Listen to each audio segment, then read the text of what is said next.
আজি চাওক আপোনালোকৰ আমাৰ এই অঞ্চলটোত যদি আমাৰ এই শিক্ষাৰ জগতখনৰ যিখিনি খনিকৰ যিসকল উদীয়মান যুৱক শিক্ষিত বন্ধুৱে আমাৰ এই অঞ্চললৈ ব্যক্তিগত খণ্ডৰ বিদ্যালয়সমূহ জন্ম দিছে, মই সেইসকল বন্ধুক মই শিক্ষা জগতৰ খনিকৰ বুলি কৈছোঁ।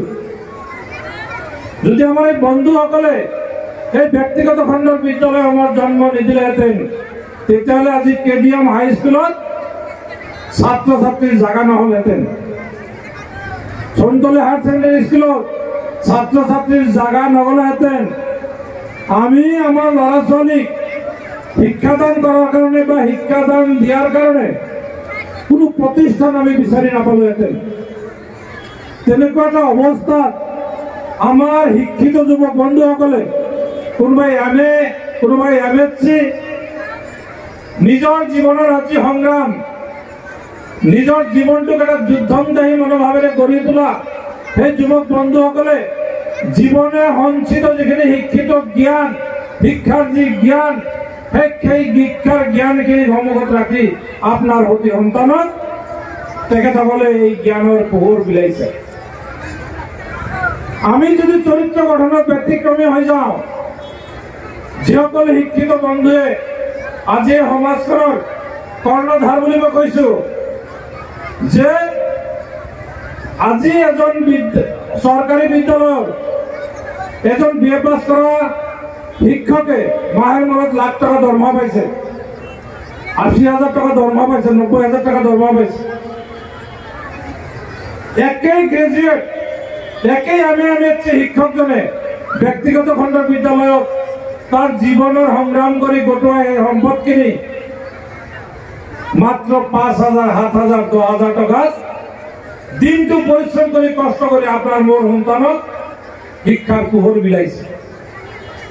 এই কথাখিনি কিন্তু আমি মনত ৰাখিব লাগিব যে আমাৰ যদি শিক্ষাত যদি কোনো ব্যতিক্ৰমী কোনো কিবা থাকে তেতিয়াহ'লে এটা সময়ত আপোনাৰ সন্তানক মোৰ সন্তানক সমাজখনে ঘৃণা কৰিব। আজি সমাজৰ যিবিলাক পৰিৱেশ, এই পৰিৱেশ কিন্তু আপোনাৰ আৰু মোৰ অনুকূলে নহয়। সমাজৰ যি বাতাবৰণ, যথেষ্ট অশুভ বাতাবৰণ আমাৰ সমাজখনত আছে, এই বাতাবৰণৰ পৰিৱৰ্তন কিন্তু আমি প্ৰত্যেকজন অভিভাৱকে কৰিব লাগিব। আপোনালোকৰ সাংবাদিক বন্ধুসকলৰ জৰিয়তে মই অসমবাসীলৈ এটা মেছেজ দিব বিচাৰিছোঁ। আজি আমাৰ অসমৰ যে শিক্ষা ব্যৱস্থা, এই শিক্ষা ব্যৱস্থাত ব্যক্তিগত খণ্ডৰ বিদ্যালয়সমূহৰ যি ভূমিকা, এই ভূমিকাৰ প্ৰশংসা কৰি আমি শেষ কৰিব নোৱাৰোঁ। আজি এই ব্যক্তিগত খণ্ডৰ বিদ্যালয়সমূহৰ মেনেজিং ডাইৰেক্টৰ, অধ্যক্ষ, শিক্ষাগুৰু, শিক্ষয়িত্ৰীসকললৈ মই প্ৰাণ ঢালি আশীৰ্বাদ যাচিছোঁ, মই অভিনন্দন যাচিছোঁ, মই আন্তৰিকতা জ্ঞাপন কৰিছোঁ। তেখেতসকলৰ এই চেষ্টাই আজি আমাৰ সমাজখনে শিক্ষা জগতত প্ৰাণ পাই উঠিছে। নহ'লে আমাৰ আজি যি জনবহুল যি অৱস্থা, এই অৱস্থাত আমাৰ ল'ৰা ছোৱালী শিক্ষা গ্ৰহণৰ ক্ষেত্ৰত এটা দিশহাৰা অৱস্থা হ'ল।